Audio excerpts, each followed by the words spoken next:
দর্শক বন্ধুরা, দুইটা কাঁঠাল কি দেখতে পাচ্ছেন? ছোট ছোট।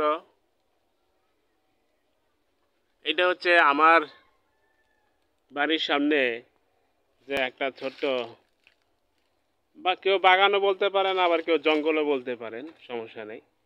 সেই বাগানের একটা গাছ, কাঁঠাল গাছে দুইটা কাঁঠাল হয়েছে। তো আমার জমিতে এই প্রথম কাঁঠাল গাছ এখানে খুব অল্প লাগিয়েছি, বেশিরভাগ লাগিয়েছি আম গাছ। কিন্তু আম ভালো হয়নি। আম শুধুমাত্র একটা গাছে হয়েছিল, সেটা আবার তার পরের বছর কেন যেন আর হয়নি। এখানে গ্রামে থাকতে গেলে অনেক রকম পলিটিক্স আছে, ভিলেজ পলিটিক্স। হ্যাঁ, একে অন্যের ভালো চায় না। তো হয় ওই আম গাছটাতে নাশকতা হয়েছে, অথবা অন্য এটা কোনো রোগাক্রান্ত হয়েছে আর কি। এই সেই আম গাছ। আম গাছটা বেশি বড় না, তরুণ বলা চলে।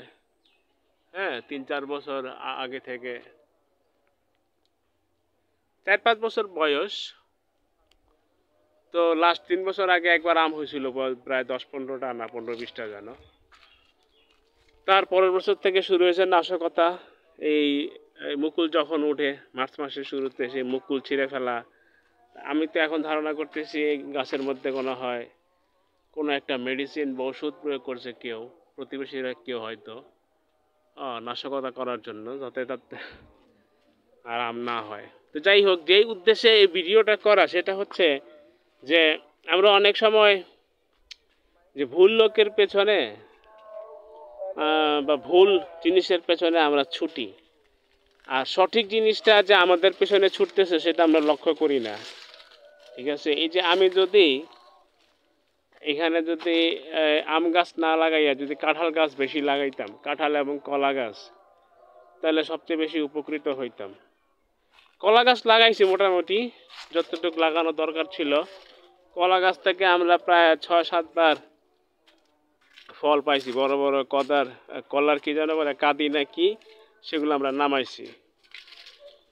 কিন্তু আম গাছ যে পরিমাণ লাগাইছি সেই পরিমাণ আমরা আউটপুট পাই নাই, বুঝছেন। কিন্তু আমার মনে হচ্ছে যে আম গাছ না লাগাই এই সেই কাঁঠাল গাছ, যেখানে এই দুইটা কাঁঠাল ধরছে, এই যে এখন দেখতে পাচ্ছেন কি, আমার মনে হচ্ছে কেন জানি আম গাছ না লাগাইয়া যদি কাঁঠাল গাছ লাগাইতাম, কারণ এটা যেহেতু হচ্ছে রূপগঞ্জ গাজীপুর থেকে খুব কাছে, এবং গাজীপুরে সবচেয়ে বেশি কাঁঠাল হয়, এবং রূপগঞ্জ নরসিংদী থেকেও কাছে, যেখানে সবচেয়ে বেশি কলা হয়।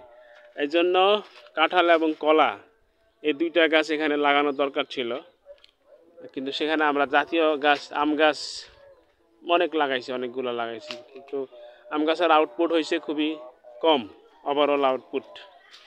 সবাই কেন জানি আম গাছ লাগাইতে চায়, এই জন্য আম গাছটাকে জাতীয় গাছের মর্যাদা দেওয়া হয়েছে।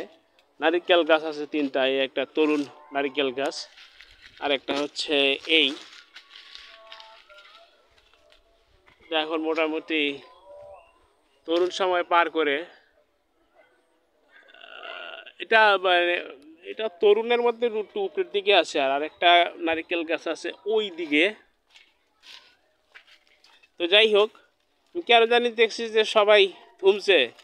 এই যে এইটা হচ্ছে 3 নম্বর নারিকেল গাছ, যেটা একেবারে সীমানা বা বর্ডার বরাবর পুঁতছে। এই জন্য প্রতিবেশীরা একটু আপত্তি করছে। এই সাইডের যে প্রতিবেশী আছে, যে জমিটা যার তার, কিন্তু দেখেন এই যে তার যে গাছটা দেখাইতেছি আম গাছ, এটাও কিন্তু একেবারে বর্ডার ঘেঁষে পুঁতছে। এটা পোতার পরেই আমরা চিন্তা করছি আমরাও একটা বর্ডার ঘেঁষে একটা নারিকেল গাছ পুঁতি। তো সবাই কেন জানি আম গাছ খুব পোতে আর কি, এই জন্য আম গাছ লাগায়, এই জন্য আম গাছটা জাতীয় গাছের মর্যাদা পাইছে। তো যেটা আমি বলতে নিয়েছি, যে আসলে হয়েছে যে এই জমিতে, যেহেতু রূপগঞ্জের আমাদের এই জমিটা নরসিংদী এবং গাজীপুরের কাছে, এখানে আমাদের আম গাছের চেয়ে কাঁঠাল গাছ লাগানো উচিত ছিল বেশি, তাহলে হয়তো ভালো আউটপুট পাইতাম।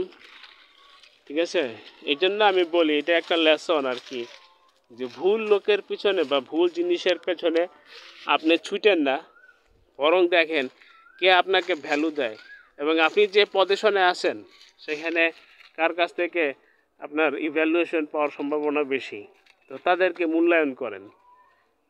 আর কারণ আর ভুল জিনিসের পেছনে ছুটলে একটা আউটপুটটা আলটিমেটলি ভালো হবে না। এটা যদি রূপগঞ্জ না হইয়া যদি রাজশাহী বিভাগের কোনো জায়গা হইতো, যেমন রাজশাহী, নওগাঁ, চাঁপাইনবাবগঞ্জ, নাটোর, হ্যাঁ, বা সিরাজগঞ্জ, পাবনা হইলেও তখন হয়তো আম গাছ লাগাইলে একটা ভালো আউটপুট হইতো। কিন্তু যে জায়গায় যেটা বেশি হয় সেটা সেখানে লাগানোই দরকার বা উচিত। ঠিক আছে, এটা হচ্ছে কি আমার লেসন আর কি, বা কি বলবো, মোটিভেশনাল গল্প ঠিক না, এটা লেসন টাইপ গল্প আর কি। আসলে প্রকৃতি কিন্তু আমাদেরকে অহরহ অনেক লেসন দেয় বা দেওয়ার চেষ্টা করে, কিন্তু আমরা নেই না। তো ঠিক আছে দর্শক বন্ধুরা, আপনাদের সময়ের জন্য ধন্যবাদ।